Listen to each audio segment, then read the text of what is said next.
This is Robbie Marino, CZW with Zandig. Oh my God, what the fuck just happened? What do you mean what happened? What are you, blind? Jesus! There was 5 of them! It took 5 of them! Justice Payne! Oh, Hate Club! Oh, the Hate Club's dead! Nick Gage! Nate Hatred! Who do you think you are? Nobody does this to Zandig! Nobody does this to a wife beater! Zandig, wife beater, Nick Mondo! We are the most ultra-violent force on the face of the earth! Oh my! Oh! Yo, you're gonna die! You are gonna die! I guarantee it! I am gonna kill you! Doyle! You people have not seen anything!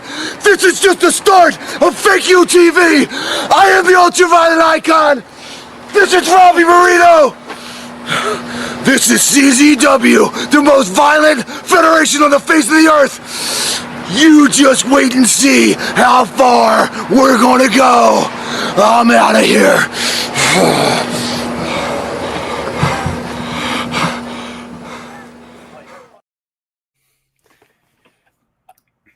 Yeah, greatest wrestling promo of all time. By the way, Jake, I didn't realize the WWE is actually running the United Center. They finally broke their Rosemont. There are unconfirmed reports that was me. That was what I was doing when people were adding us on Twitter about my optimism on Maryland going into the season. So that may or may not have been my reaction when the Maryland Notre Dame score went final. By feeling like 2022, do we mean the Maryland basketball team at this juncture? Yeah, I mean, feel like 2022, all right. 2022 Syracuse, 1-3. Oh boy, can't say. Also, we got Jake. We got Safe on a Train 2.0 heading back from DC from today's Ohio State Georgetown game. Where congratulations, Safe! You are now a resident of Columbus, Ohio, and you'll be taking a role. You're moving from the state of New Jersey to the state of Ohio because Nick Myers needs you at every game now. It was great when I was welcomed in by the ticket people. They're like, "Who are you rooting for, Ohio State or Georgetown?" And I was like, "Yes," because this is.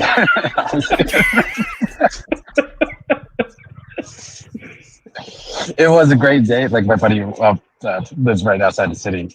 Went to Maryland actually, so we watched it again. And 2 years ago, we went to the Hopkins Georgetown game. But post game was hilarious. We were stopping at Georgetown Cupcake. He was getting cupcakes for his kids. Then there was these two I guess Georgetown grad students or whatever. They were like talking about sports that they didn't like. No joke. It's like they were like they're ratting off like, "Oh, baseball's so boring," and they're like, "Oh, lacrosse. I can't stand lacrosse." And I was like, "We just came from the Georgetown lacrosse game."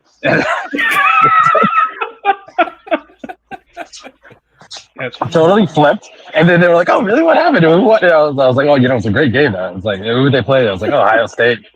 And they were like, "Who'd you root for?" Again, I was like, I like both teams a little bit actually. So. And then we grabbed our cupcakes. So I'm gonna forgive me any listeners that won't try to talk too much. I don't want to disturb the person across the cafe car for me. But yeah, no, it was a great day. Hopkins win too. I mean, like, listen, I was about to lose my top, before we started taping. So. Yeah, we got a lot to get to. That Hopkins Virginia game was. I don't know. I guess Hopkins Virginia is always like the bad vibes bowl, but it always delivers on absolute nuttiness, so we'll get on that. We do have Safe on a Train 2 Electric Boogaloo, and Safe is on the Spider Train because Gil was saying the Spider Train's leaving the station, get on board. Well, Safe's on it. Already left halfway to Charlottesville. I hope not. Safe's got to go in the opposite direction, but Charlottesville to the north. But maybe people say this is the greatest triple. This is the greatest Triple Crown effort of all time with tomorrow's Princeton or Penners. But sorry, maybe they'll rename the athletic facility at Ohio State for Safe. I mean, right? I was thinking.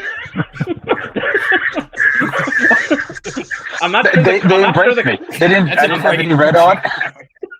I'm not sure the current name is going to age well, so maybe they should rename it for Safe. Yeah, just the safe center, you know, or like. One, maybe. I will say I was in Columbus over the summer. Nice city. Very kind of cool to see like a city that's like newish with everything. You know, a lot built up since the year 2000. So you'll enjoy it. I know you'll have to say goodbye to your Diggs and Trent and be far away from Philly, but I mean, you're still in the NHL Metropolitan Division. Maybe Save could pull off a double. He could be like new Georgetown basketball coach, but work remote from Columbus. He can pull off a dual role. See, as long as Madeline lets me get the jet every now and then. Yeah. yes. The copter came up clutch in avoiding US-1 yesterday. Oh man, where do we? All right, chat. Where do we start? There's so much to get to, so little time. Yeah. Where do we start? Do we want to go with the top 5 matchup with Richmond Cornell? Do we want to go with? We could work backwards. We could start from last night. We could go anywhere. All right. Seems like they say start Friday night games. All right. Oh, so UNC 11, Penn 9. UNC with a good win. Well, it was a little bit dodgy for the Tar Heels.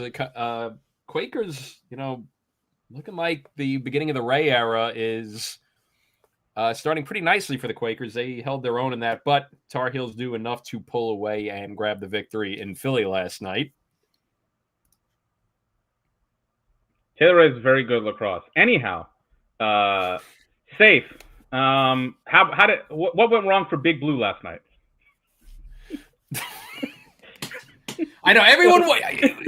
You bastards want me to. You bastards in the chat want me to do my reaction, which would have been way better if it was last night. But you don't want to have the fresher things, Maryland. Listen. Yucking it up, but you want the Cuse analysis. Well, you're lucky we didn't have an emergency one last night. Listen, they're just this is just an object. This is a fact finding. It's a Truth and Reconciliation Commission. We're airing out our feelings here. One Safe said in the chat last night that he's like, the Syracuse fans started the game with a let's go blue chant. I'm like, that's not good. I feel the vibe. The vibes are unsteady. You good, Safe? Listen, there were multiple "Let's Go Big Blue." I was shocking. I was like, first of all, I don't know why you keep trying to honor the mid-aughts UVA with those jerseys. It really is like exactly like peak Starja era. But it was weird game, like because it's just again almost like the Penn State Princeton game where like they were just dominated in the first quarter. I was like, what's going on? The Cuse faithful, which showed out. There was a packed crowd at Princeton last night, but it was unbelievable. Like just the weird, like especially coming off of they lost at Harvard, but the offense seemed coherent. Like the first quarter, I didn't know what was going on with Cuse. It's similar to like when I was looking at Princeton when they were losing Penn State. I was just like, what is happening here? Yeah, Ryan, do you want to go or do you want me to, Well, you're lucky that we're doing this 24 hours later because last night would have been something resembling me. I'll say this. I think that I have forged new ground. I think that the Go Big Blue part of it, the Go Big Blue piece, the loss to Princeton, first loss in 20-something years, whatever it was, and then plus just in general the ugliness of the jerseys. I think I made progress last night. I'm seeing Cuse fans are coming up to me on the street. They're shaking. They're saying, "Thank you, sir. You're speaking truth to power about our jerseys." People are in the chat, and we're just like, they're like, "Yes, you're 100% right, sir." Jake, Mr. Nazar, you nailed it. We're the orange, not the blue. Yes, I do agree with those sentiments. I do like the script. I think we got a shot here to make some serious progress. Headway and getting rid of them. Yeah, I like the script Syracuse on the blue jerseys. They don't have them on the white and orange, but we got to have them on the white and orange and not be wearing navy blue every road game now, especially because we're 0-2 in navy blue. If you remember the NCAA quarterfinals when we played Princeton, we wore orange. And we won that game. That's not why they lost last night, but to start off, I'll give Princeton credit with this. I mean, they were my preseason pick to win the national championship. Very mature. And I think that if they beat UNC tomorrow, they're looking every part of it. I think at this juncture, after getting both the Maryland and Syracuse Monkeys off their back already 3 weeks into the season, those were two of the big bugaboos that we've been talking about all offseason for the Tigers, and they shook both of them off already. If they beat UNC tomorrow, and this game was nowhere near as tolling as UNC's was against Penn. UNC was in a dogfight all night. Princeton was in control of this game the entire time. I know it got a bit, it got a bit chippy at the end, but even still, no one got hurt. So, again, this was a game Princeton had the entire time. So I think that they beat UNC. I know it's going to get very crowded at the top of the polls now because of what Notre Dame and Richmond did today. But if you get out of the month of February, even though it's March 1st, we'll count it as February, by beating all three of the number one teams from this month,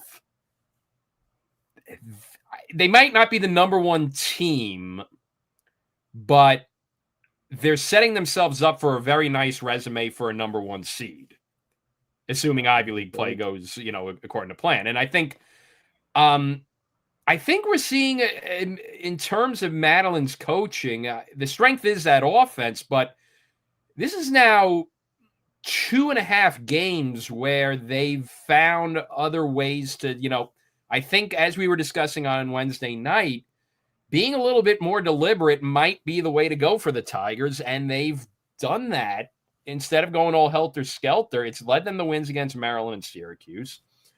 And for as much maligned as that defense is, they've kind of held their own with the, ever since the second quarter of the Penn State game. So I think at this juncture, might just have to chalk up the Penn State first quarter to the fact that Penn State had already played 2 games, and that was Princeton's first go around. And kind of like how some of these years where Penn State has a WTF loss early in February and then look fine from there on out. We might have to shake that Penn State loss as an anomaly because there's definitely growth in this Princeton team where they still got all the weapons on offense, but they're doing the things on the other aspect of the game well. And I think a big help is Croddick has been on fire the past 2 weeks because, defense has had some of those lapses like the fourth quarter against Maryland. But I mean, I'll get to it with my Cuse bit in a second, but you held the Syracuse Orange to 7 goals after giving up 19 the last time they played each other. I think, and we've been talking about this, how, they're kind of letting Kabiri go off to the side for a bit and go 5-on-5 on offense, but you know what? It's working. It is. And I think Kabiri's the type of team player that's like, you know what, fine, I'll accept my role. It helps the team out. I'm down to do it.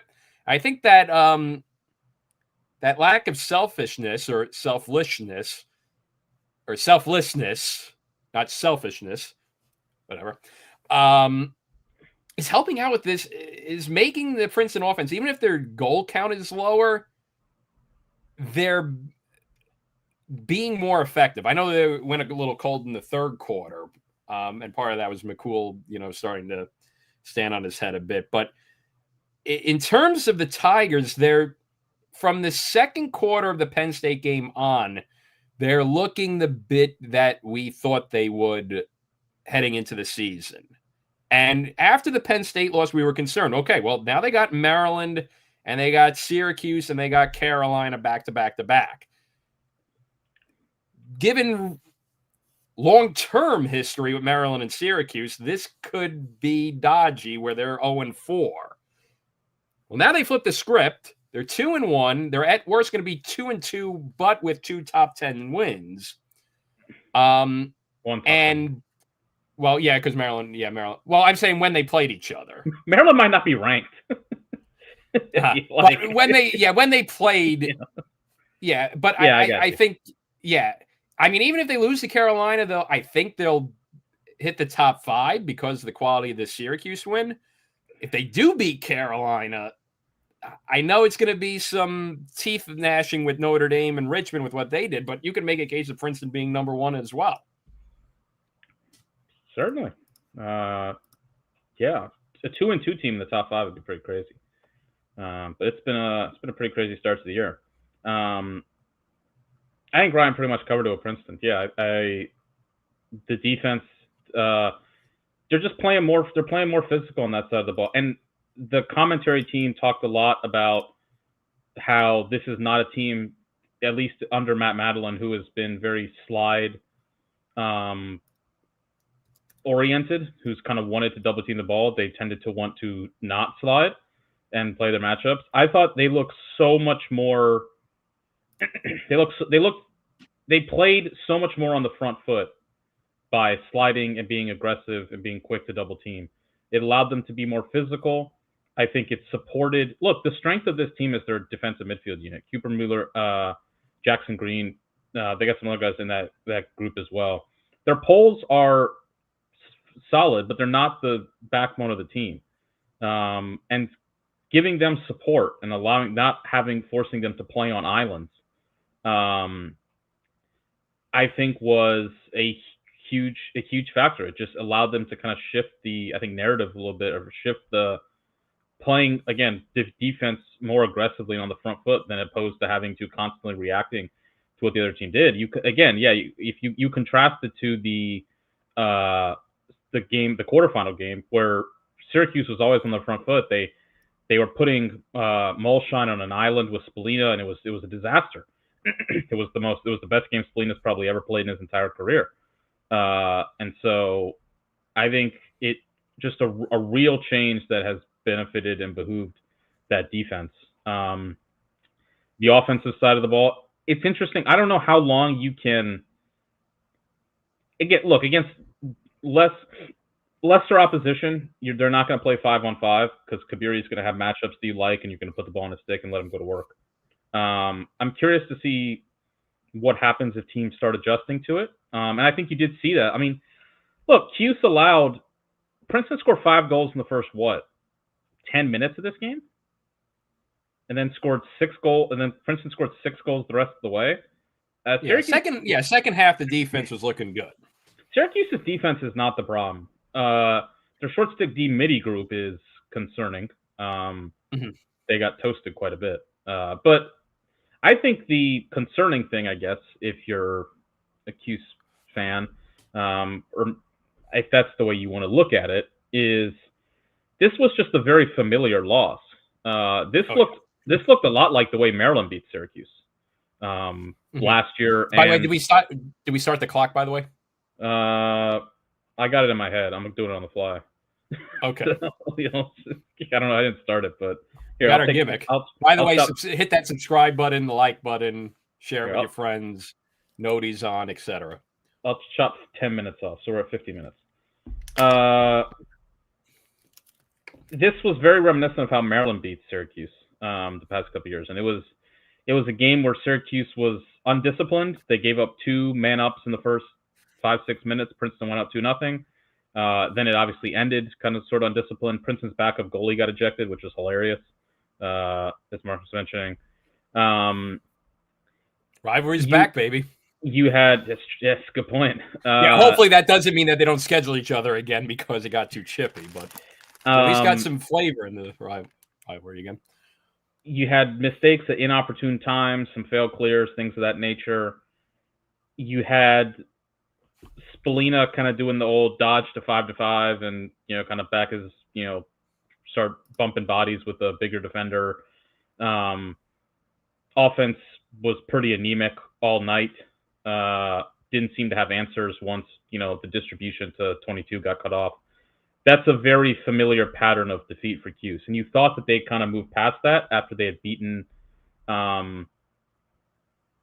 Maryland in the way that they did. But it kind of reared its ugly head. And I think that's the sort of concerning thing, along with all of the, I mentioned the stats last night, another year, Bagels road wins in February. The track record in the Gate era, Dome compared to on the road is pretty sizable. It was the same thing at the end of the Desco era. Is that a thing? I think it's something for sure. To what degree, I guess, is up to you. I think the answer is either that it's something or the team just isn't as good as people want it to be, which I'm not sure which way you want to go with that. Not sure which one you'd rather have. The team maybe isn't as good, or there actually is something to go along with them not playing well outdoors on the road and things like that. So I think that's the sort of concerning thing from their perspective is it looked a lot like losses they've had before. And that doesn't mean that they're not, it's still early. I mean, I think the picture is, it feels like we might have a separation a little bit with some teams, but the picture is still very cloudy. And so they got plenty of time, but that I think is if you want to have a concerning part of it is that this was very familiar, the way that they lost this game. Yeah. And I think the thing is they got to clean this up fast. They got Penn tomorrow, Hopkins next week. You can't let this become a habit because past Gate teams, this became a habit. And then they get on 3 or 4 game losing streaks. Then they got to rip off a couple games in a row where they look good again. Because again, the team that we saw the first 3 games of the season, they blew out a good St. Joe's team. They beat a good BU team. They beat Maryland. Granted, Maryland now is, how do we want to view that one now? Which, I think they'll be fine in the long run, but they got to stop the habits. So here's the part where I would have gone on a complete rant last night. Oh, yeah. And as you said, the discipline of the end game, exactly. Losing the composure that has been a staple of some of these Gate teams where when things don't go their way, they lose their heads. So in the late Desco era too. But they started the game down 6-0. They did not score their first goal until the second quarter against a defense that is notorious for not being able to stop a nosebleed in big games. Okay, as I said, we're giving Princeton credit. They've tightened it up since that Penn State game. But this is 2 weeks ago. The team that they're playing gave up an avalanche at the beginning of the game, gave up 7 goals in the first 10 minutes or so, and you got bageled for 20 minutes with this offense against that defense. Against the only program that has not been able to have a laugh at the Orange. I think that's the other thing with this. Again, we were discussing Wednesday about the state of the rivalry and everything, and I know this doesn't really mean much to fans of lacrosse that have joined in the past 10 years. But since the move to the ACC, the only program that has not been able to have their day and get their jokes in on Syracuse and have their program-defining win against the Orange was Princeton. Every other program has gotten their laughs in. Albany still, to this day, goes on and on and on about the game at home against them. Your Bryants, Army's dominated the rivalry. Ryan, are you actually just? I feel like you're like working yourself. I feel like you're working yourself into a shoot a little bit. I feel like you actually weren't upset, and then you just decided to like get mad anyway. No, but he's like, I'm actually fine, and then it's like, no. Like, here's what I would have said. I'm not trying to work myself into a shoot. Here's what I would have said. It bubbles up. It just bubbles up. I want to save you from yourself a little bit. I'm like, I don't know if you're actually this upset. I want to. No, but the one thing this program had to hang its hat on in the past 12 years is we haven't lost to Princeton since 2009. Because every other program, they've They haven't had more than a 2-game winning streak against any other rivals. Hopkins, I think we've won the past 2. So we'll go for a 3-game winning streak next week, which isn't really hard. But I get your point. I just think he's that upset about. I feel like I want to save you from yourself a little bit here. Listen, I love a good Ryan rant as much as anybody, but you gotta, you can't break. It's like it's like the split finger. You gotta save it for the right moment. You gotta save it for the right moment. Well, we'll see tomorrow with Penn, but it's concerning. I think that what's concerning exactly is concerning to you. The offense. Okay, so let's redirect it there. Let's redirect from the you're upset about losing the Princeton, which I get it. I completely get it. But you're concerned about the offense? This is a game against a defense that you scored 19 goals on. And we spent the entire offseason saying that defense, on paper, doesn't look that much better. It might even be worse than it was last year.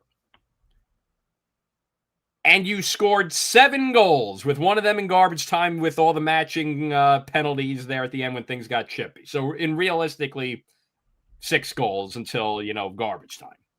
Okay.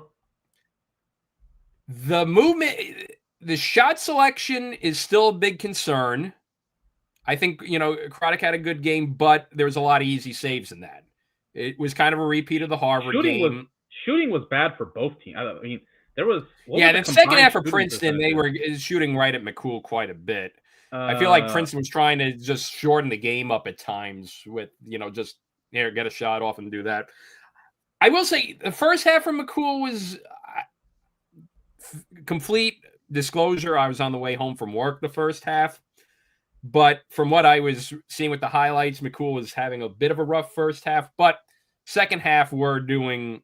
He played well. Right, he had a good second half. So I think McCool will be in fight shape. But Princeton shot 11 of 52, which is 21%. And Syracuse shot 7 of 40, which is 18%. Both offenses got about roughly 50% or so of their shots on cage. The shooting percentage for both teams was quite porous.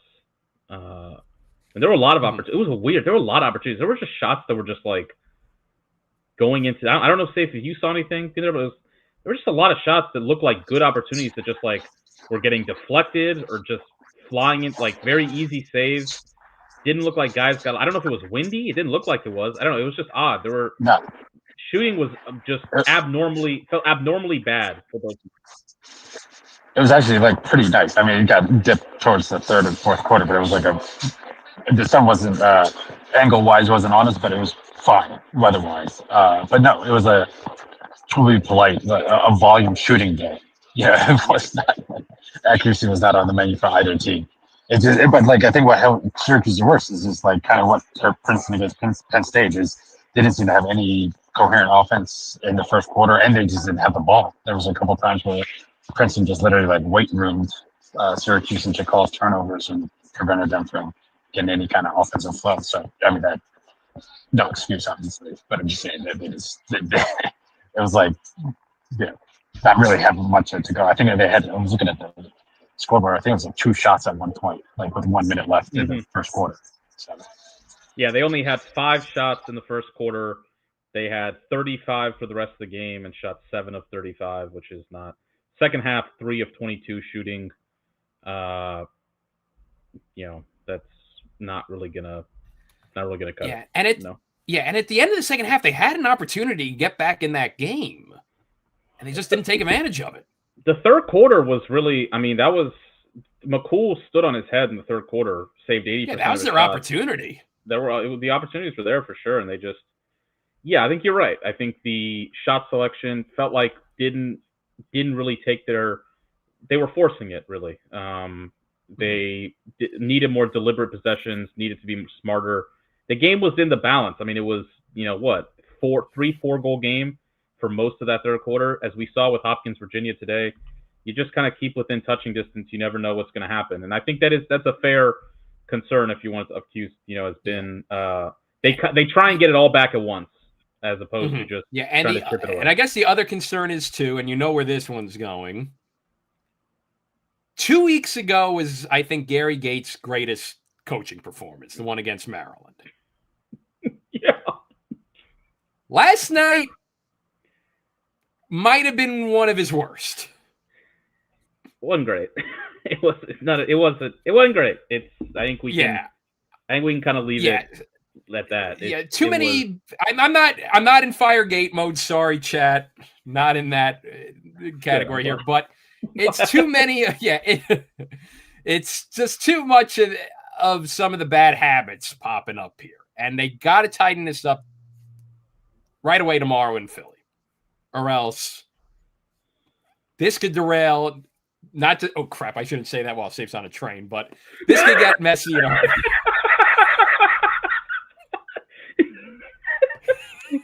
It's like the people putting like plane scenes in movies after 9/11.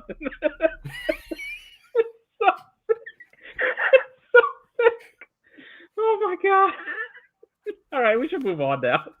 Move on. Yeah, we talked enough Syracuse, Princeton. Let's. One thing, I'll be serious here. On a serious note, Gates should go back to the Armani suits. I'm being serious. Like he's lost a lot of the aura. Oh yeah, the aura. Orange. He looks orange like a jersey Canadian, suits. He looks like a Canadian hockey dad now.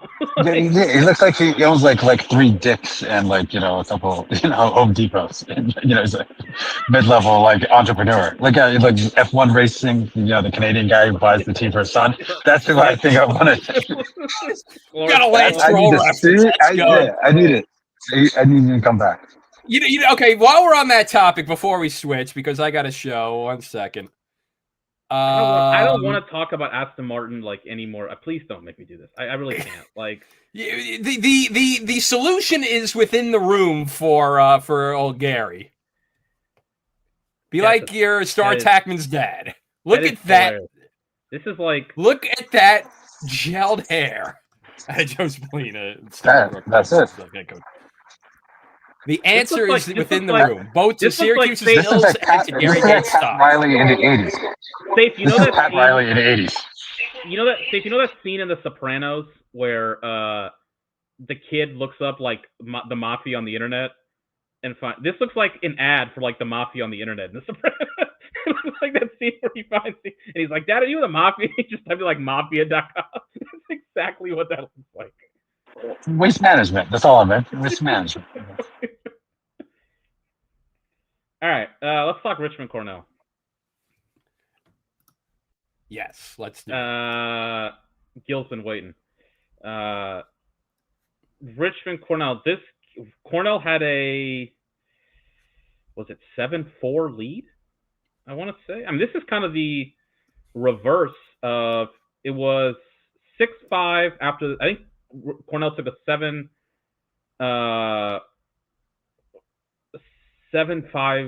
lead. It has a 2-goal lead. I feel like they had a 3-goal lead, 6-3 maybe at one point. This felt like the opposite of the Cornell-Richmond games from last year, where Richmond had the leads going into the third quarter. Physical game, long possessions. Both teams' average possession length in this game was over 50 seconds. For Cornell, it was about a minute. Cornell played very deliberate in this game. Richmond played as well. Gil is 100% correct. The goalie play in this game was off the charts good. Matthew Tully had 16 saves for Cornell in a loss, which is pretty tough. Connor Knight for Richmond. I think they've actually upgraded from Zach Vigue, and Zach Vigue was a really good goalie for Richmond for a long time. But some guy, I said it, I tweeted out. Some guys you just watch them and it's the eye test. You just see, oh, this guy's got it. The way he explodes the ball, he's very active in the crease, in his crease when he's taking on shots. He had one save. He went to the splits and saved it with his dick and balls at one point. He had just a fantastic game, and Tully was incredible for. It's hard for. It's a weird one. Look, it's a close game decided by 1 goal, and so when that's the case, there's usually a lot of things for both teams. You could be like, man, if only we had done that, we would have got the win. for possessions in this game. There were 66 combined possessions in this game. That's low. And I think this is the story of the game. But if you were Cornell and you got told, and if you told any of us, if you told anybody, all right, Jack Haskinen, top 3 faceoff guy in the country, is going to win 39% of his faceoffs against Richmond. What do you think the final score is going to be? Richmond would have won by loss probably. 3 or 4. If you told Cornell, this is, you're going to lose 60% of the faceoffs and you're going to lead for most of the game, they would have been like, hell yeah, let's take it. On the flip side, if you told Cornell, Matthew Tully's going to make 16 saves and you're going to lose, that's tough. I think for Richmond, it's also a case of, if you told Richmond you're going to win 6, the problem you had against Cornell last year was you could never get the ball enough to score enough against that offense. And you're going to win 60% of the faceoffs. You're going to outpossess Cornell by 6 in this game. And you're going to be trailing for most of the game. I think we would have been like, that's the Richmond thing. Like, there you go, another missed opportunity. But they found a way, and they just kept chipping away. And yeah, this really was the kind of what Richmond has had happen to them in the past, flipped over. Richmond +6 possessions, +11 in shots. Cornell failed 4 clears. Richmond failed 0. Richmond won 60% of the faceoffs. Both offenses had a tough day. Shooting percentage sub 20% for both teams. It was a grind, but Richmond scores 6 goals on 7. Richmond scored 2 goals in that first half and 0 goals in the second quarter. They scored 6 goals on 17 possessions in the second half. The offense found ways to just get goals and grind through it, and they get a massive win that really sets them up for now we can have the conversation. Richmond at large, I don't think at large maybe, but more how high can Richmond climb on the seed line? Certainly they've set themselves up really nicely for a home game already, and they've got who else they have? They got Georgetown. They'll be a favorite in that game. They got Notre Dame. That'll be a big game. I don't think the Maryland game's gonna get made up, but we'll see. Maybe it hasn't been called off yet. This was huge. Yeah, it was the game that Richmond usually kind of can't find a way to break through. The ones you kind of look back on at the end of the year and you're like, man, really wish they kind of got that game.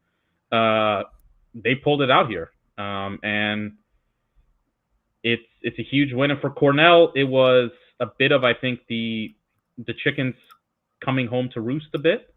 Some of the things I talked about on the pod is concerning about for Cornell, the over-reliance on Goldstein and Firth on offense, some of the offense being struggling to shoot the ball, things like that, came home here. Cornell had 40-plus possessions. Cornell averaged in their first 3 games 41 or 42 possessions. They had 30. So they were 12 possessions shy of what their season average had been. And it totally flipped on them in this game. That's a huge credit to Richmond.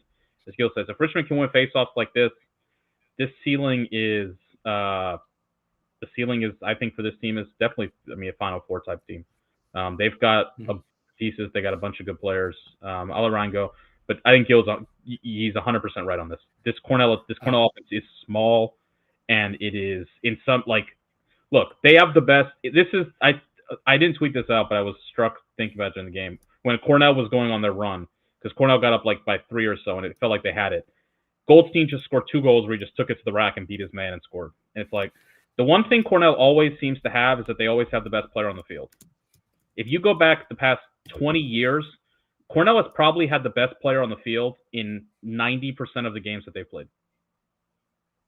That sounds crazy, but then track the history of, great Cornell players from Seaball to Pennell to Teat to Kirst to now Goldstein. Cornell almost always has the best player on the field.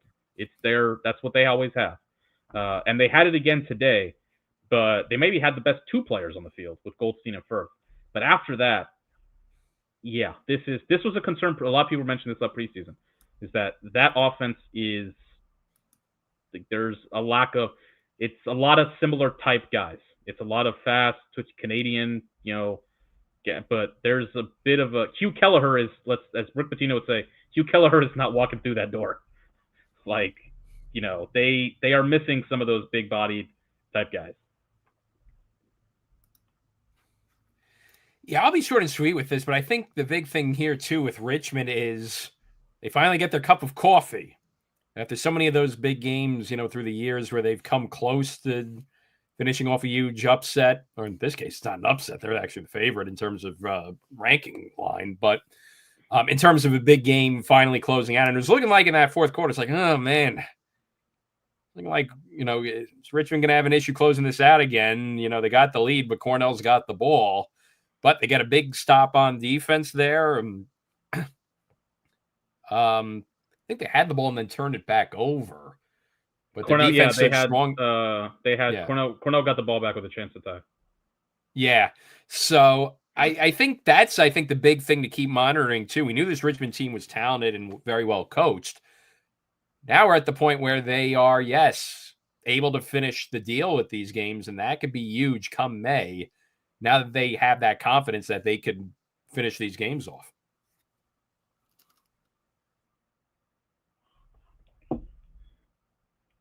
Richmond rest of the season, how many losses? Let me see their schedule. I'll go 1. Yeah, I'll go 2 only because UMass is looking a bit feisty the beginning of the year. I could see them getting one upset loss in A10 play, but I think they'll finish the deal come A10 tournament. So I don't think the auto bid will be any issue when all said and done. But I say close loss to Notre Dame and then one upset in the A10. I would maybe pinpoint to UMass because, again, the Minutemen look kind of feisty and plucky beginning of the year. I think they could beat Georgetown next week, though, and we'll get to that in a little bit when we talk to Safe about your experiences today in D.C. in a minute. I don't think anyone in the A10 is anywhere close to this team. I don't even think it's like a contest. I'd be very surprised if I could see them like maybe just if they're undefeated, A10 tournament, something weird happening. Maybe conference tournaments can get weird, but in like the regular season, I don't know, dude. I think they're a lot better than. Look, they're a legitimate top 5 team in the country. Oh yeah, not even a question. Maybe probably legitimately top 3 team in the country. They're going to be they're going to be a 5 or 6 goal favorite over every. They will be a 3 goal favorite over every team they play the rest of the season except for Notre Dame.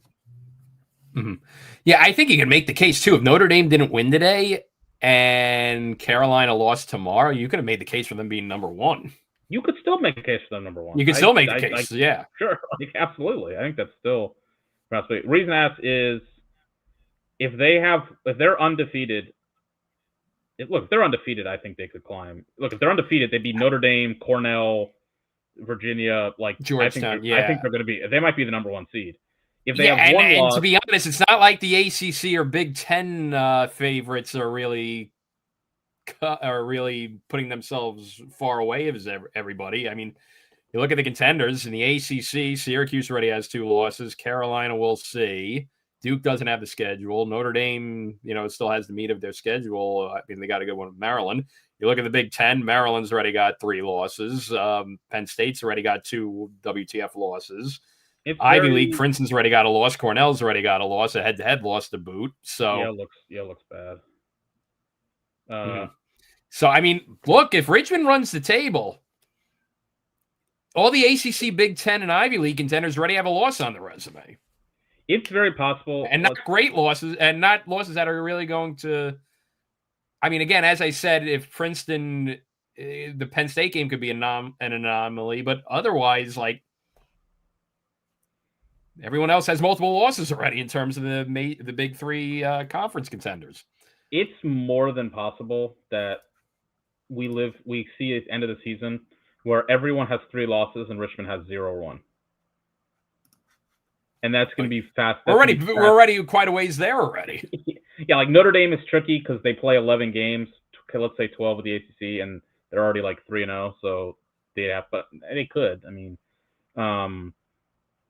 Carolina doesn't have any, but they have a lot more games come through. But I think as a undefeated Richmond team, I think would be the number 1 seed. Just because they have beaten, like if you track the record of stuff, like undefeated UMass in 2012 was a 6th seed, which you could say was kind of harsh, but then they lost to Colgate in the first round. So Loyola in 2012 was the number 1, was undefeated, had 1 loss, pardon me. 1 loss. And was the 1 seed. Loyola in 2014 had 1, maybe 2, and was the 3 seed. So I think undefeated Richmond would be. I think they could be the 1. I think if they have 1 loss, I'd put them still in the top 5. Anything more than that, and their 2 losses, they're still in the mix for a home game for sure. But towards the back end of that.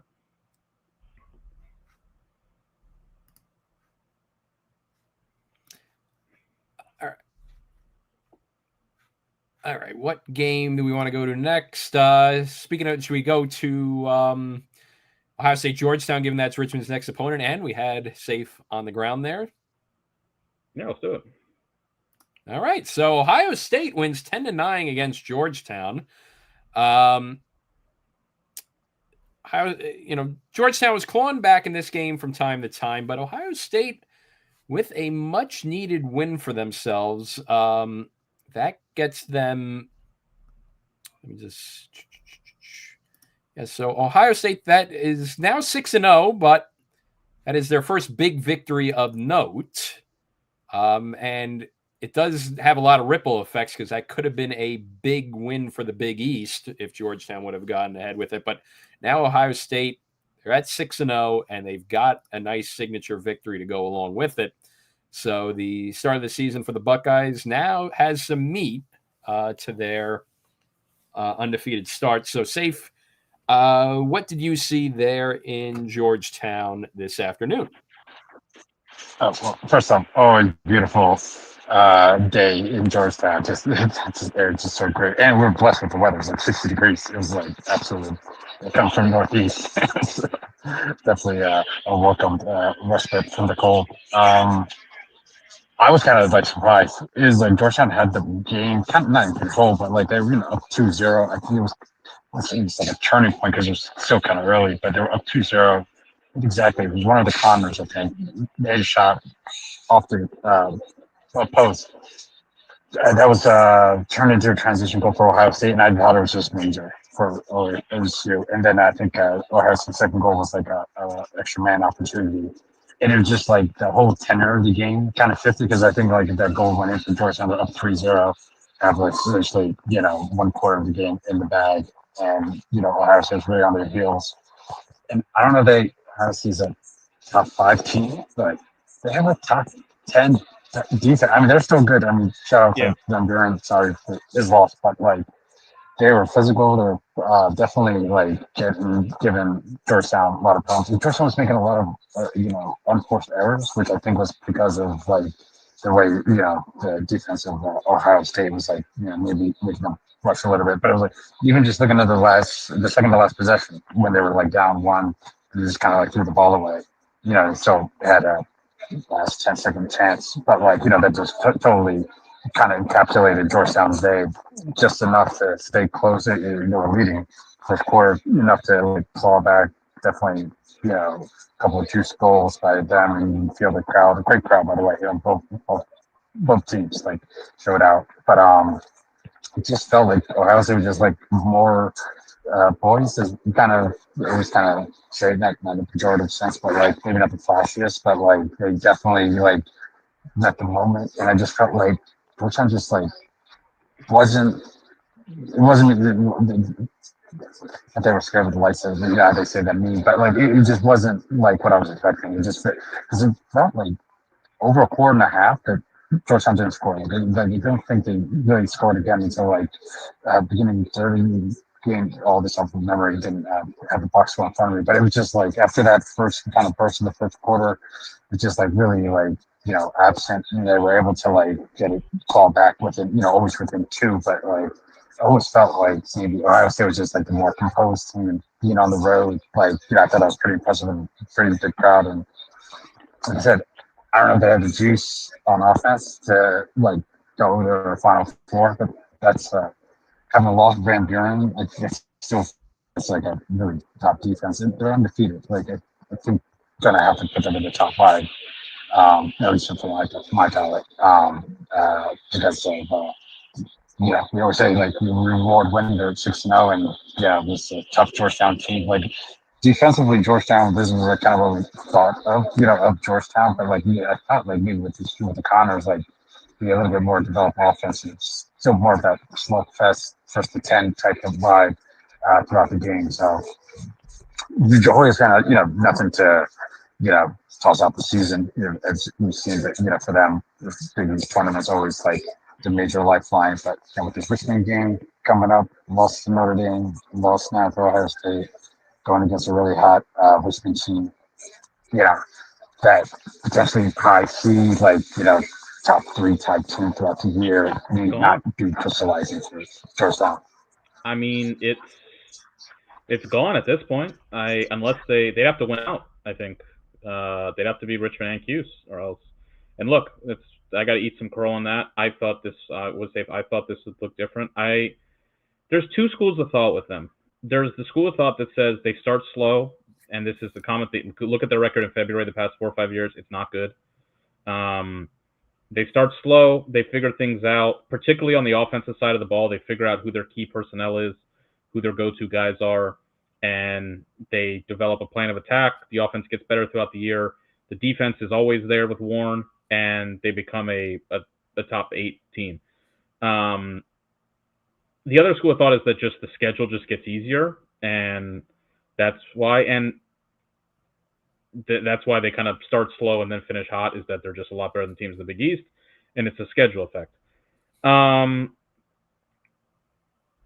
I guess my issue with that the latter point of view is that they beat Duke last year on the road. They beat Penn State in 2024 in the first round. They beat Yale in 23. So it's not as if if they were just losing the first round all the time, I'd say, okay, that's obvious. They're just an artifact of their conference.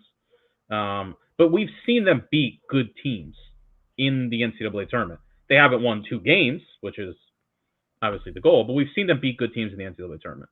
So I don't think it's all about just – and also the reason I say this is that their defense is always good to start the year. It's again here today. They gave up 10 goals to Ohio State. They held them scoreless, as Safe said, the first quarter.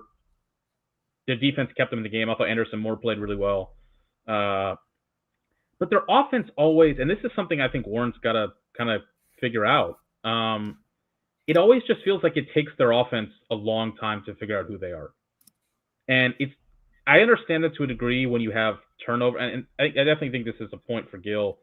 Like, it's hard not to look at that and say that the teams ingratiating the transfers have had issues. I guess my thing would be like, the Connors just felt like such a seamless fit. You knew you were replacing Aiden Carroll, who was your best big-time shooter, outside hitter. Boom, Rory Connor comes in, and Rory Connor's had a really good start to the year for them. You replace Fulton Bayman behind the cage, your main distributor. Liam Connor comes in. It felt very seamless. It felt like you had the roles figured out, and I guess it wasn't. But this has kind of been the problem, is it takes their offense too long. Even in 23, when their offense was really good with Dordovic and all those guys, it still kind of took it a while to figure out. And I think for a defensive coach like Warren, who we know what he prides that program on, I think it's something you got to kind of look at. Is just like, why does it take them, deep into the season to sort of figure things out offensively? This was a game there to be won. I mean, you're at home, you give up 10 goals. As Gil says, you lost Ross Prince, but you still did well in the faceoffs anyway. This is a game they should have won. And look, hat tip to Ohio State. Garrett Haas for Ohio State has had a tremendous start to the season, and I think has really kind of emerged as their potentially go-to guy. He was good last year, but he's really, he had the game-winning goal. He had 3 goals and an assist. This is tough for, Georgetown. I think this is one that, again, take nothing away from Ohio State. They got behind, they dug through it. It's safe, like they're going to be able to hang their hat on that defense even without Van Buren. 22 is the outlier, really. 22 is the year where they started. They lost one game all season, or two, I guess, counting the instant, but they lost one game all regular season. And we saw like that more and more. That looks like, we've said it forever, but more and more it's like, wow, that's just the one they had to have. They were pretty clearly the second best team that season, and they blew it. But that was the year where it all kind of fell into place, and now I think they're kind of in it. Listen, this year we'll see. Playing the past couple of years to get the number one seed, you've had to have literally 0 or 1 losses, like Memorial, Selection Sunday. I don't know if that's going to be the case this year. The number 1 seed or number 2 seeds might be much more eminently beatable than Cornell last year, or Maryland in 22, or Notre Dame in 24. But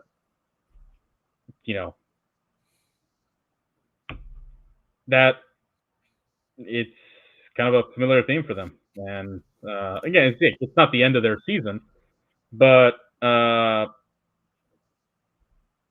start. Lacrosse State, they needed it. Because their schedule was, not much to write home about early on.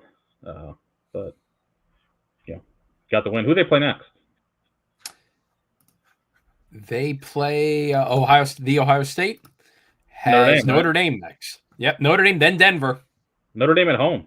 So that's Notre Dame and Denver at home too. Yeah. Yeah, big opportunities for them. Yeah, so we shall see. We need Dr. Nazar back to the operating room. Because Maryland now on a 3-game losing streak for the first time ever in the Tillman era after an 11-8 loss over Notre Dame. And Maryland clawed back a bit at the end there. But otherwise, game that Notre Dame pretty much had in control the whole way. And that what was looking on paper like a very potent offense for Maryland still having some issues clicking together. So for the Irish, though, that gets them another big victory. So they were number 1 in our poll last week, and given that everything else going on around them might help keep them at number 1. We'll see how UNC does tomorrow, but Irish already starting to stack together some good victories, and with all the chaos around them, shoring themselves up and keeping themselves undefeated.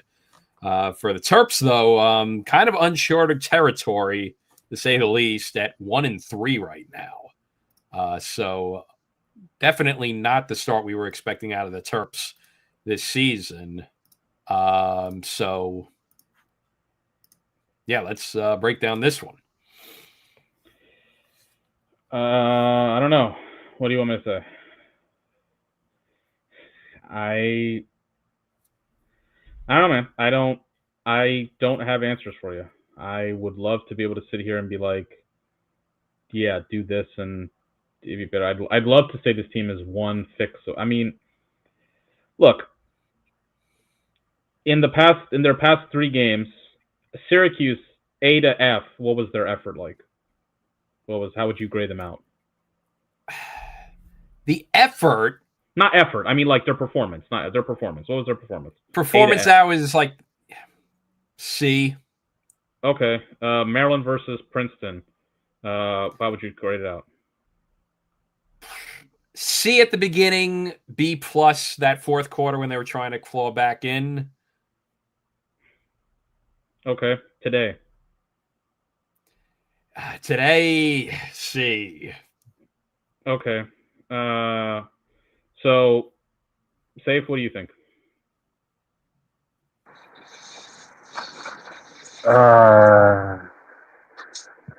Yeah, pretty much right. C, the Syracuse game, B minus. I'll just split it in half. For the Princeton game, didn't get to see this one, but we didn't watch the score and stuff like that. It's similar to the Syracuse. See? So, C, B minus C. They haven't played anywhere close to a good. I guess B you'd say is a good game. I don't know. They've been an average. They've played average for 3 weeks, and they lost by 2 goals, 1 goal, and 3 goals. If you want to be optimistic, you can say that tells you there's something in here that resembles a really good team. If you're playing C-level performances and losing, I mean, this one was a little. I would go D for this one, honestly. Syracuse, I'd say C plus. Princeton, I'd say C plus, B minus. This one, I'd go D plus. I thought they were bad. They looked lifeless. And I think the Spanos injury, apparently it was a game time decision. Like, he was listed in the starting lineup, but didn't play. Tillman said it caught him by surprise. I think the Spanos thing didn't help the vibes today. I think it wasn't good for the team to see, your number one, the guy who wears the number 1 jersey, warm up and then not play. That probably didn't help. But do I think it's the answer? No, I don't think there's one answer here to what the problem is. So yeah, like, you could argue there's a good team in here. Is this still probably a top 10 team? Maybe. Like, they lost the number 1, number 2, and number 12, but Princeton's a top 5. They might have lost the 3 top 5 teams. They might still be a top 10 team. We haven't, they played 3 teams better than them, who are all very good. We'll find out when they play Virginia in 2 weeks at home. Like, they have to beat Delaware and they have to beat Virginia. It's just there's nothing I can really. If they take one more loss, they're in getting pretty close to AQ or bust territory. If they can win the next 2, they'll be back sort of on track. So is there a good team in here? I think there is, but it's not one thing. The goalie play is not good. Rupel had a good first half. I don't want to make it all be about him, but at some point, man, you just need your goalie to make a save. The goalie's just got to make a couple saves for you and just stem the bleeding. And unfortunately, I think the kid's just seeing ghosts. Like, there were shots there that were to be saved, and he's just not moving his stick. And that doesn't help. The defense isn't. Maryland's defense last year was put you in a body bag. You want to go over the middle of the field, they made you pay. I'm not seeing that this year. Guys are just kind of it's kind of disconnected. It's not bad. They held Notre Dame to 11, Syracuse to 11, Princeton to 13. Not bad. Everything, the offense against Princeton was pretty good. Against Cuse, okay. Today, not great. They can't figure out who they want. They don't know their key personnel on offense. What I was just saying about Georgetown. Who's the guy? Stovall is the only guy who looks like he's earned his minutes on offense.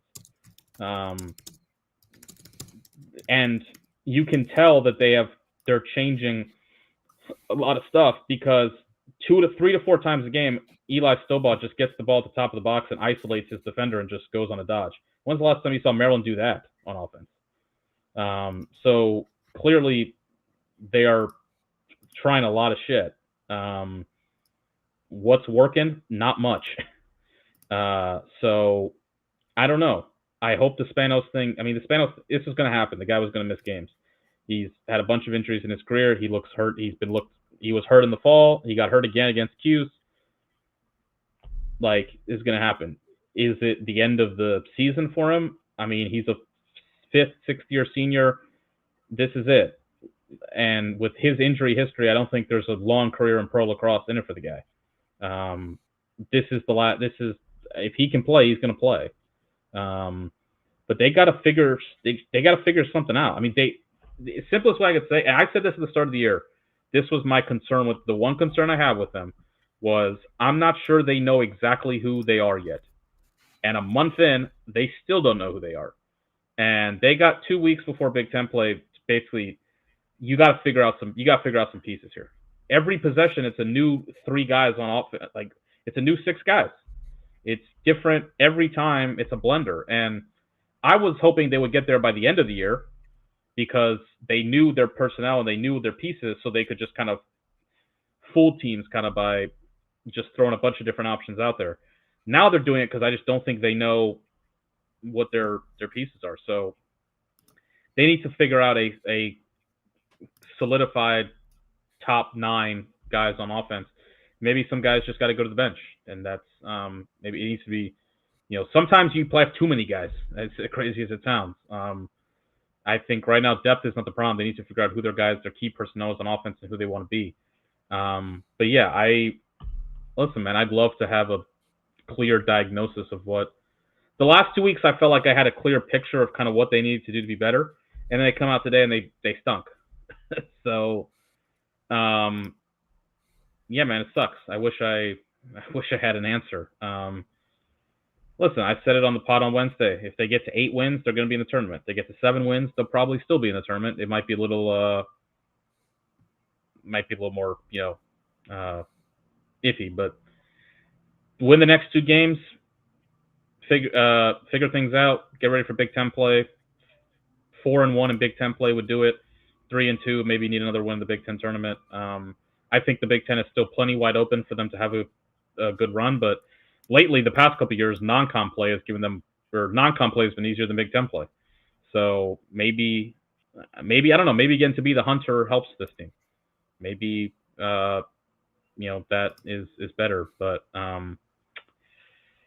yeah, I'm not gonna say I'm panicking, but I'm also a little serene because it's like it's not good right now, and I maybe wish I was more upset, but I don't know. I just don't really have the. I wish I had better answers. I'm sure they wish they did too. So I don't know. We'll see. All right. One other game to get to. A wild one. Virginia was up 11-4 on Johns Hopkins in the third quarter, and then Johns Hopkins out of nowhere rallies up a big comeback and come away and get out of Charlottesville with a 14-13 victory, which means we can openly declare that Virginia, worst vibes out of the power programs. Loser of this game was going to have the bad vibes label. We could stick it on the Who's after this. Big comeback for the Jays, big collapse for the Who's. And, just a nutty edition of whatever you call your generic trophy bowl game there. For Doyle Smith Cup, right? The Doyle Smith Cup, which looks like a generic bowl trophy. 100th edition of the rivalry. So. Safe, can we call this a bottle job by the Virginia Cavaliers? I want to read the review. Like, I kind of think the biggest other comeback that they ever did, or at 2018 game. Was that okay? I was just trying to. I don't know. I'm thinking, but Virginia was up 9-2. This felt like the inverse of the 2024 quarterfinal. That's a good call. When Yeah, it felt like deja vu for me because I've been the victim of many games where UVA hunted down Hopkins. Maybe just think of Leeds, but I could just watch Leeds just melt under the UVA pressure, and it was really kind of startling to see it on the UVA being the victim this time. I mean, listen, I'm not ready to induct Milliman into the SCCJ, but I'll read his resume if it comes by. This became like a program-defining win. It's a regular season win against a big rival, but this is big, I think, for the conference. Season-defining win. I mean, if they lost this game, they'd be. Yeah. I mean, they'd be where Virginia is, where it's like, you got to beat. Hopkins would have had to beat Cuse next week, and Virginia has to beat Maryland. It's kind of, I think if Hopkins lost 13-7, it would have been a demoralizing loss. But I think UVA losing this game in the manner by which they did, that's going to have potentially a bad hangover. And it was just watching them in the last 40 seconds, just didn't seem to really have any coherence in that last this effort for. And yeah, I love that whole whatever. 1 second thing. I didn't know exactly what they were reviewing because it was kind of on the train, but didn't have my headphones in. So, but maybe you guys could fill me in on exactly what was going on. Yeah, but yeah, it was just it was a huge win for Hop. I mean, absolutely. I was lost my top when I saw Collison go up one. Just yeah, big win for the Jays. But yeah, I think UVA bad vibes. Yeah, for sure. So I tweeted this out. So the crazy thing with this game was Ryan said it was 11. By the way, I took a nap. And I wake up, it was 12-9. So safe, and Adam, you're welcome. When I woke up, it was 12-9, and Hopkins had just hit the post. They had like a fast break, and they hit the post, and then Hopkins got a man up where they didn't take a shot, and then they didn't score on that, and it was like, all right, 12-9, they just hit the post, they missed the man up, this is pretty much over.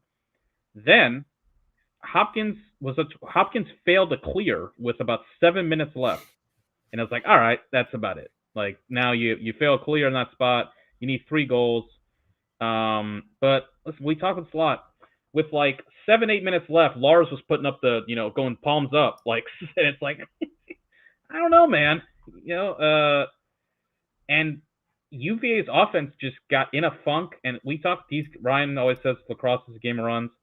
These games go haywire, and sometimes that's it. Like, and it felt, when Hopkins got rolling, it was like, the vibe just completely shifted. Hopkins was just like, it was just going. Like, they were playing in hyperspeed. And it was just like, go to the cage, shoot, goal. And Virginia looked shell-shocked. Like, they just, all of a sudden, sometimes these things just, the switch flips. This was as dramatic a one as I've seen, where the feeling for Hopkins' bench after the tie goal, the 11-11 goal, or 12-12 goal, I mean, they were jumping up and down like it was VE day. I mean, and I was like, I tweeted in the chat, I'm like, Hopkins has to win this game now. Like, you just felt it. It was that kind of like, you can't make that comeback and lose. You just have to, you got to get the job done.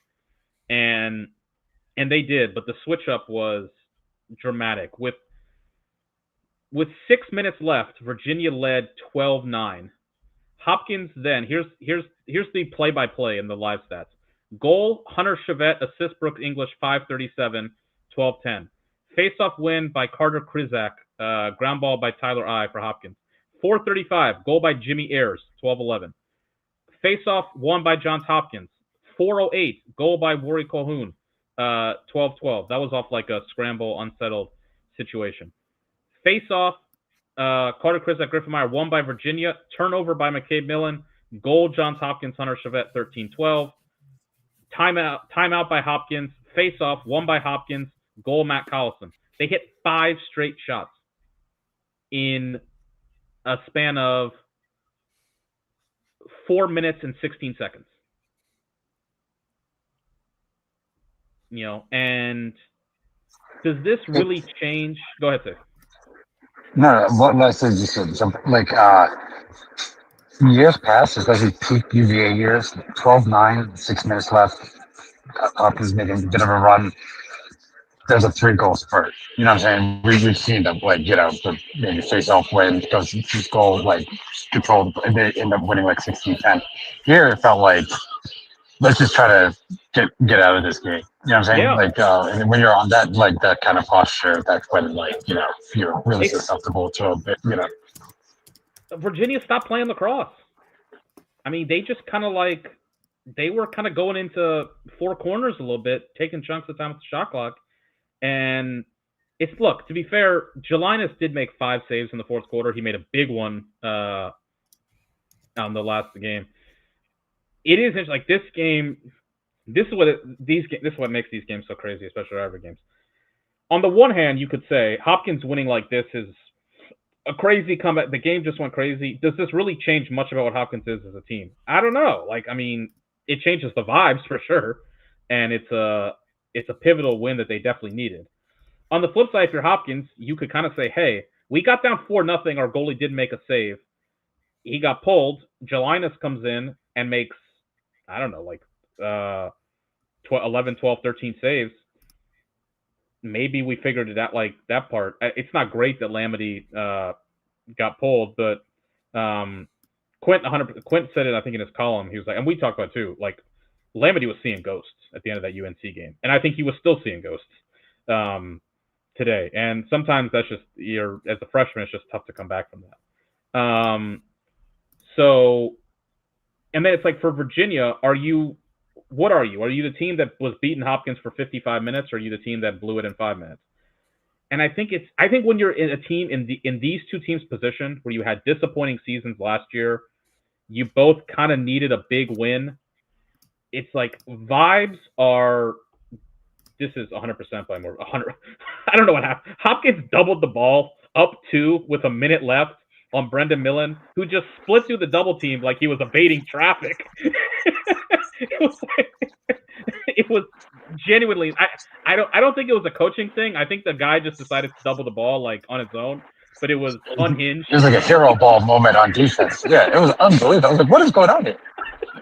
And I mistyped in the chat when I said Dash. I meant Gelinas. Is this his Joker moment?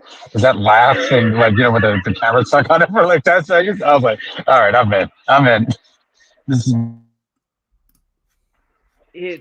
I think when you're in the position these two teams are in, and I said this with regard to Yale a little bit, and these two teams aren't in that case, but I think the vibes are as important as anything.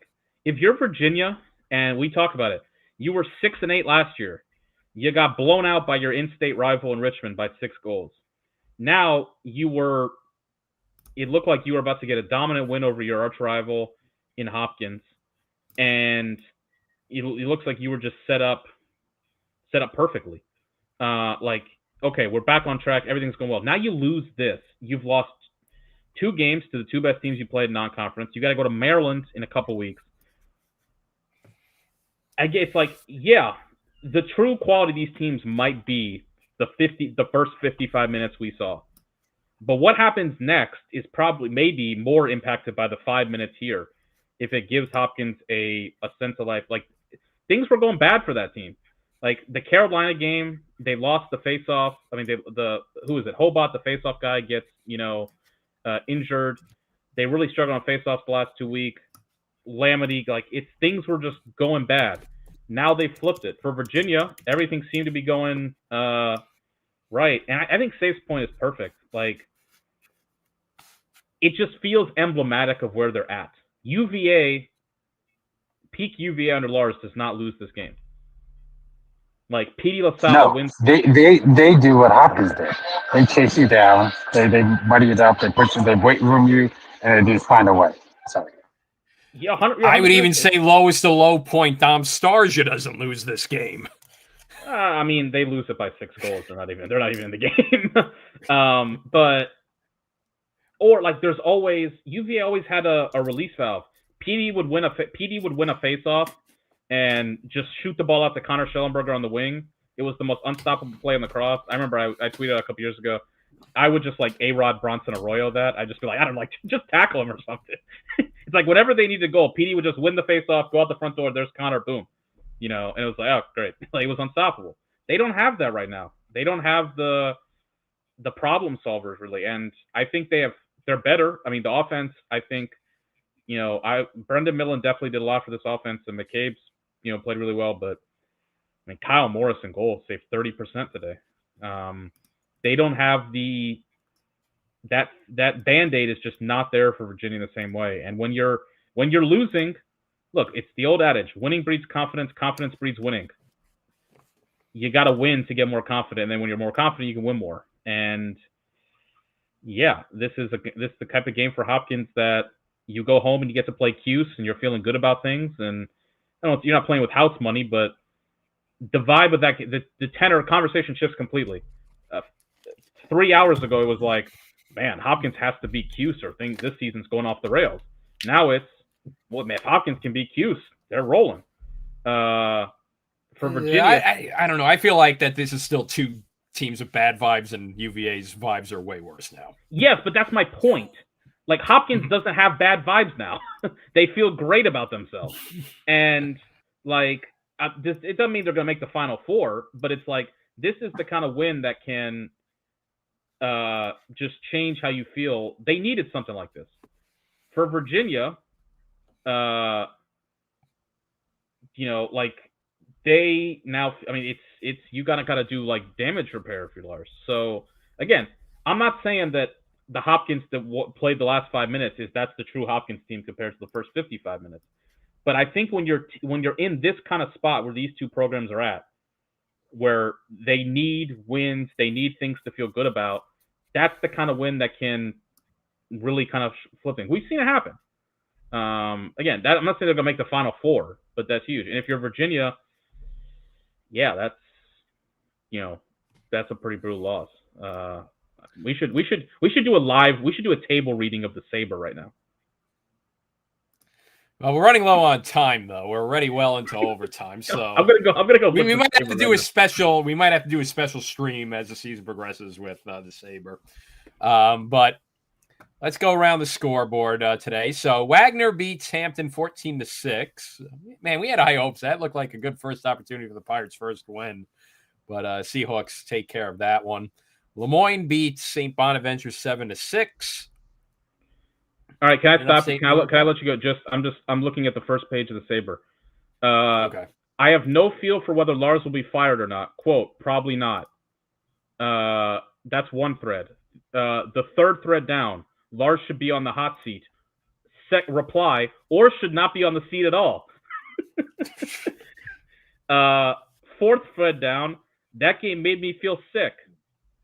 Fifth thread down, we haven't been this bad since last year. Sixth thread down, would Kerwin and/or Turner join forces and save our program?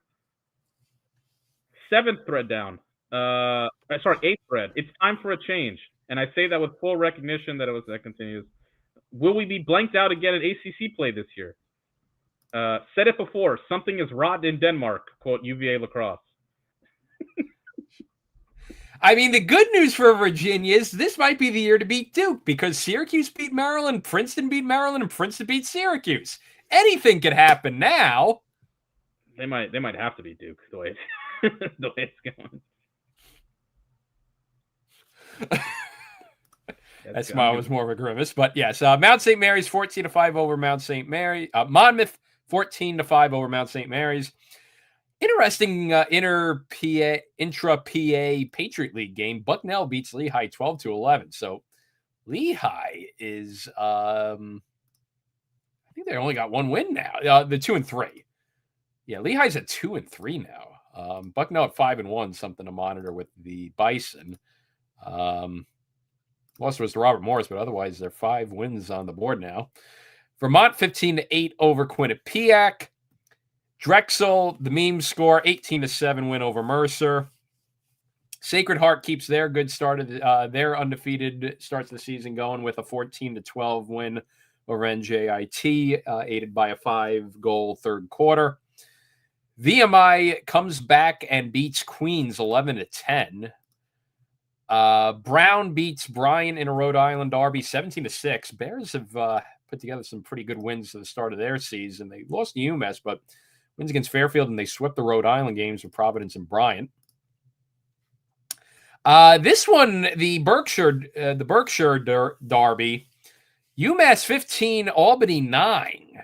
As I was saying at the beginning of the show, a bit of a plucky start of the season for the Minutemen, and that is quite a good win for them as well. They're now up to 5-1. Only loss of the year was that first game of the season against Army. But now wins over Brown and Albany back-to-back weeks have them at 5-1. In the Patriot League, Loyola with a 13-11 win over Colgate. Dartmouth with a 13-6 win over Siena. That's a solid win for the Big Green the way that Siena started the season. They're now on a 3-game winning streak after their opening game loss to BU. Cleveland State with a 13-9 win over Canisius and Buffalo. Marist with a hold off a late charge from Air Force to win 13-11. Harvard started off slow at Chaminade here on Long Island today, but they pull away after strong second and third middle frames to go comfortably win 19-10. It did look a bit dodgy there at the beginning, though. Army 13-5 over Holy Cross. Patriot League play, BU finished strong with a 15-10 win over Navy because, Navy can't have good things going for too long with them, right? Fairfield with an 8-7 win over Providence. Penn State crushes Yale 17-7. So everybody's favorite bipolar lacrosse team continues to do just that because they win pretty big there. Makes you forget the fact that they just lost to Navy last week and lost to Villanova a couple weeks ago. Speaking of Villanova, they beat Delaware 12-7 in a Philadelphia suburb derby. Robert Morris in overtime beat Hobart 8-7. We're going to skip the next one because that one's a fun little one to discuss. Jacksonville 18-7 win over High Point. They really poured on in the second half there. 9-1 second half, so meme score there. Denver pulls away from Michigan for a 15-9 win in Denver. Rutgers actually in a bit of a dogfight with Hofstra today, but they come away with an 11-8 win. Stony Brook beat Manhattan 15-6. Lafayette wins over St. John's 11-9. And the one that makes you do a double take, Utah was up. Anyone want to guess what the score was after the first quarter? If you do not know this, if neither one of you know what the score was after the first quarter, do you want to guess? I do know. I think Adam put a screenshot. Wasn't it like 14-0? Okay, yeah. 14-0 after one quarter. The final score was 32-4. There's going to be a mercy roll. That's unbelievable. That's egregious. Like, the fourth quarter, they outscored Iona 7-0. That's like the what is it in college baseball? If you get up by 10 runs, they just call the game off after 7. What did Jacob Elordi say? Like, we need to bring shame back into the culture. He's right about that. Shameful McMillan. And I love McMillan. Guys, my stop's coming in, so I may roll out for a second. I just want to wait. I won't hit end this time. I'll hit remove from stage. Take care, buddy. That's got to be a record, right? That's 32? 32. Yeah, what is the all-time single game score record? Let me see. I think it's 30. That's like... Let me look it up, Google it. So let's go to the NCAA themselves, team records. Scoring in a game. Are you ready for this one? That's goals. Let me know when you're ready. 38 is my 38 guess. By Virginia against VMI in 1996. Yeah, that's what I was going to say. I think I looked it up before and I remembered that. Yeah, 38. 32 is. What's the last time a team scored? Didn't Albany hit like 29 one time? Yeah. Like Albany hit it was like, I mean, Penn State hit like 27 in that the 2019 year. Didn't Albany, Princeton come in the like mid-20s, upper 20s a couple years ago, post-COVID? Or was it the COVID when Sowers? 2020 Princeton scored. No, I just scored 20. In those ones. They scored 22 a couple times. I swear Albany one year scored like 28 or 29 against somebody early in the season. I think it was when the Thompsons were there. This is not great. They scored. Oh, here we go. They scored 26 against Canisius in 2015. 25 against UMass in 2014. So rivalry game. Albany was nuts. In 2013, here's Albany's first 2 games of the season. They beat Syracuse 16-15 in the Dome. They followed up the next week by losing to Drexel 20-19. It was nuts. 2013 was such a crazy year, man. It might be where we're going now. That's always been I always say my barometer for a wide open season is 2013. Syracuse was the 1 seed. They had 4 losses, I want to say. Again, the losses for the 1 seeds: Cornell 1, Notre Dame 24 1, Duke 23 2. I want to say Maryland 22 0, UNC 21 2, Penn State 2019 1. To be the 1 seed, I think Maryland in 2018 is the last time the 1 seed had more than 2 losses on Selection Sunday. Cuse in 2016 or 2013 rather. I'll go through it right now. Like, why not? Just because I think this to me is what a wide open season where it's like anybody can get got any single weekend looked like. All right, here you go. Cuse was 13-3 on Selection Sunday, but Cuse that year lost to Albany, which I just mentioned. Cuse lost to St. John's that year. And they lost to Villanova or Georgetown. I want to say two. That was like the Big East had what, like 7 teams that year?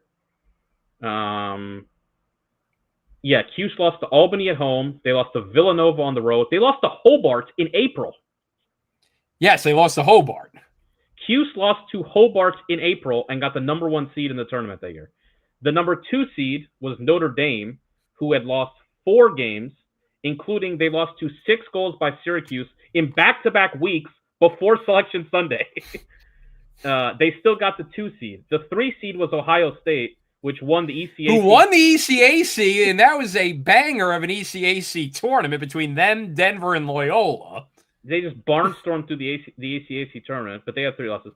Denver, no team in the country, no team that made the NCAA tournament, no team in the country in 2013 had fewer than 3 losses. That is a wide open season. Duke was the team that won it. They had 5 losses, and Duke was unranked in. So, like, if you're a Maryland fan, you want, like, what's the, Duke in 2013 was unranked in March and went on to win the NCAA tournament. And Mark's 100% right. That was a completely different lacrosse world at that time.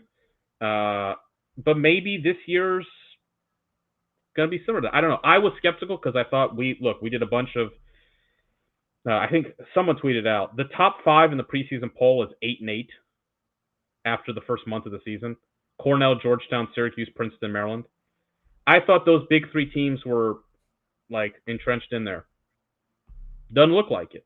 So now listen, maybe we'll just swap those teams out. Maybe Notre Dame is going to be 23 and 24 level again. Maybe Richmond doesn't lose anything. Maybe UNC's up there, or maybe those teams get got a little bit themselves, and we've got a real. I think right now there's a pretty I don't know. If UNC loses to Princeton, then I guess maybe you swap Princeton with UNC, but Princeton will still have a loss. That's the beauty right now, is it could go in a lot of different directions. My skepticism is like, go back to 2023 when it looked so wide open after the first month of the season, and then 3 weeks later it was obvious it was Virginia, Duke, and Notre Dame in that ACC ring of fire. So that's entirely possible. That's what it is. Or maybe it's Notre Dame and UNC just haven't had their turn yet. We'll find out. I think that's the fun of, at least this season so far. It still doesn't feel like we have a good idea of. I mean, Notre Dame, we didn't even get to watch them play Georgetown. So it still felt like last week was the first time we really saw them. This week's the first time we really saw them. So I don't know. We'll see. There's a lot of lacrosse left to be played. Yep. And that continues tomorrow. UNC Princeton, big one there. Same time, you got Cuse Penn, and you got St. Joe's Duke for good measure at 1 as well. So a lot on the docket. So a lot to follow along, a lot to talk about. A lot of reasons why you should hit that like button. No, don't just hit that like button. Smash that like button. And hit subscribe, too, because we got a lot going here on the Cross Commission. Me and Safe will be at home next weekend. Ooh. So live on location power hour is what you're saying? No, one time that came to like noon, right? Let's see. It's at 1. Yeah, no, I don't think so. We might get Safe on a train again, though. That'd be pretty cool. But yeah, thanks as always for it. I think that's it. Yeah, and as always, follow us on social media at college_cross on Twitter, Cross Commission on YouTube. Follow along, subscribe, hit the bell for the noties. And we're glad you're all joining along. We had a nice audience tonight. We thank you all for your comments and for watching along. We appreciate the support as always. And any final thoughts? No, that's about it. I'm gonna go drown my sorrows and watch Sicario, I think. Watch what? Oh, you're not gonna watch Elimination Chamber from? No, I think I'm gonna watch Sicario. I'm gonna properly bathe in my despair by watching a movie that's about the United States' overreaching in the drug war. Topical. I thought you were gonna go with drown your sorrows in a depressing movie. Like I was gonna answer. Well, enough about WWE's product lately. No, I'm not watching the Sixers, but maybe that might give me the same Olympics. Yeah. That might give me the same. I miss the Olympics. The Olympics were awesome. Man, the Winter Olympics actually are good now. Who would have thunk it? I think it was just they actually were in a time zone that this might be my most problematic take. I think they should not. I don't think they should award the Winter Olympics to I think they should stay Australia. I think we're good. We can move this. I think we can let's just move that to let's just get that out of there. I want stuff in that cater to me. Besides, the only three companies that pay for Olympic rights anyway are NBC, Universal, Eurosport, meaning whatever Warner Bros. Discovery is going to be now in Europe, and the consortium of the Canadian duopoly of Bell and Rogers. And giving it to CBC as a charity case. So, is Lars still the coach? U.S., Canada, and Europe are the only three people that pay for the Olympics anyway. So, by the time that the Paramount WBD thing is finalized, is Lars whenever that sorts of stuff out, is Lars still the coach of Virginia? Well, I don't know. It depends on if I'm not to get all political. If it gets the fast track we think it's going to get, or if it goes through a normal regulation process. If it's the latter, Lars might be the head coach of Syracuse for all we know. Here's a great. How many more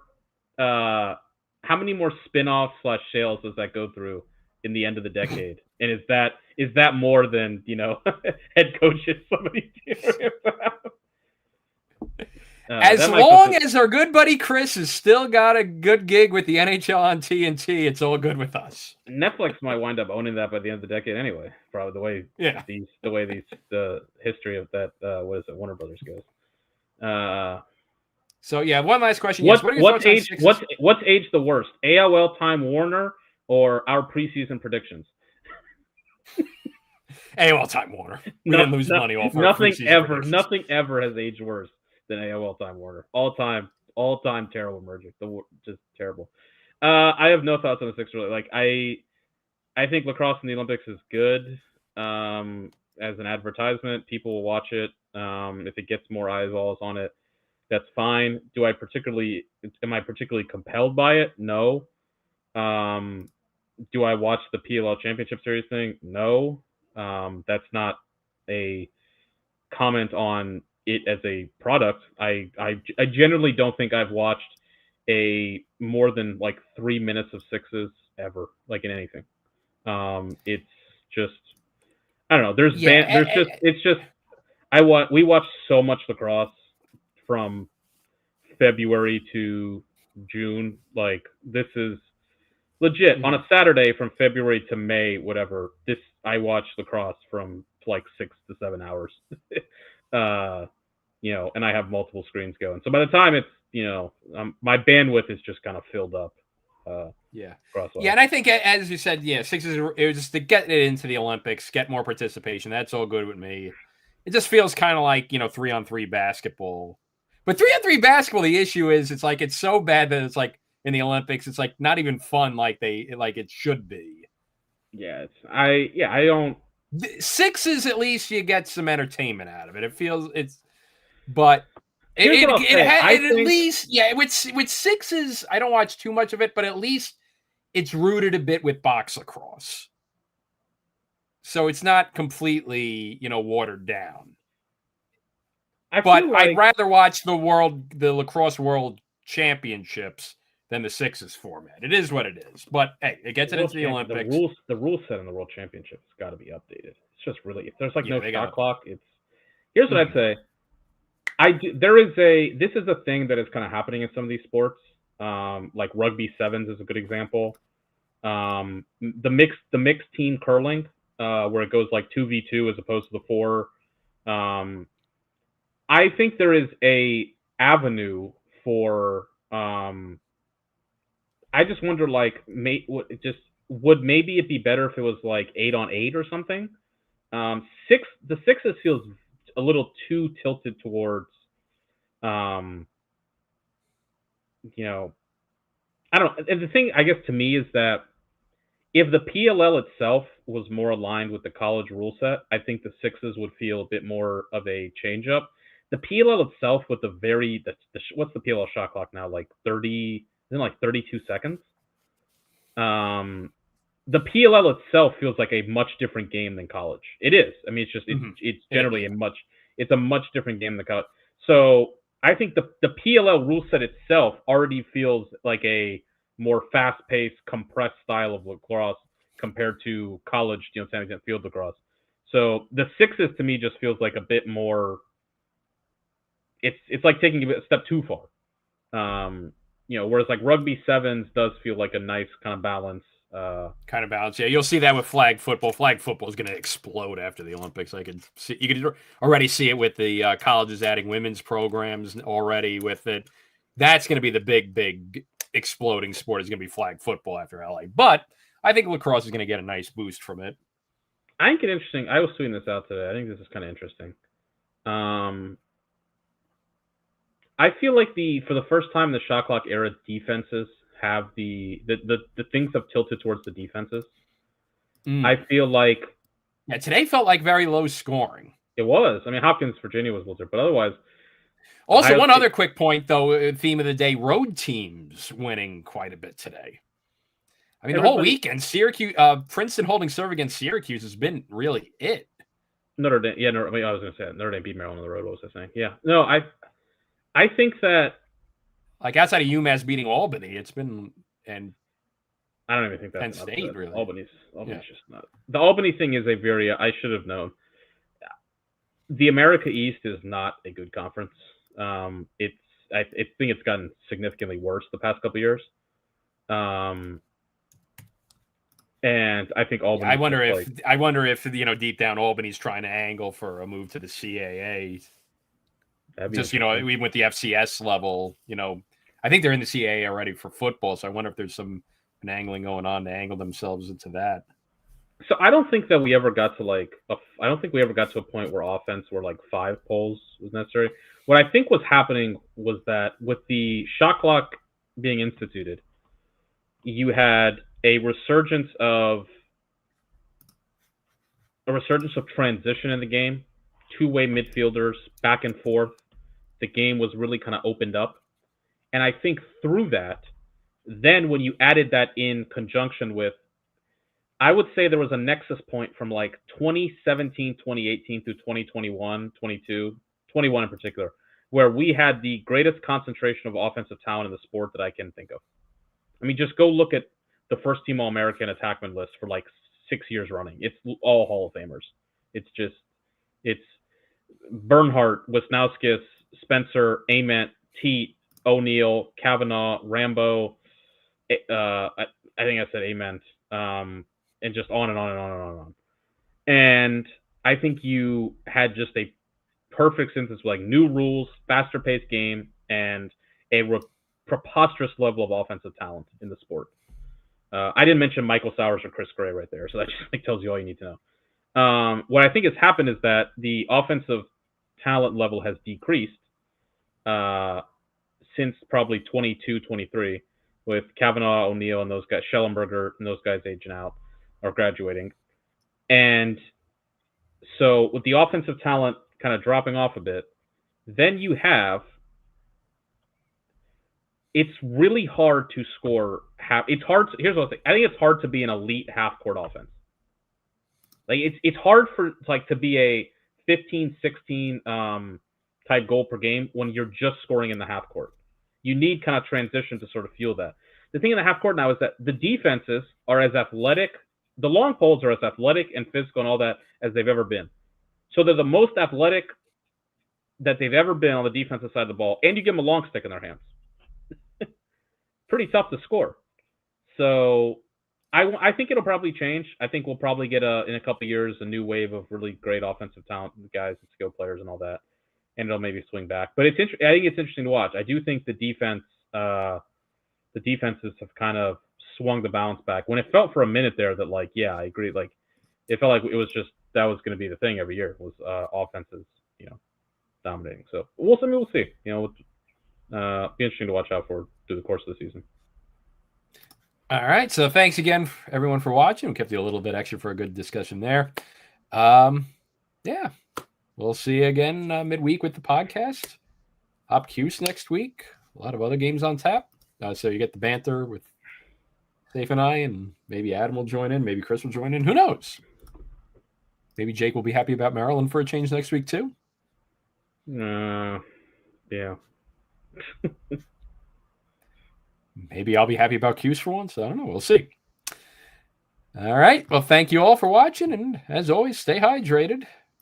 Thank you, Mr. President. Take care, folks. Smash the like button.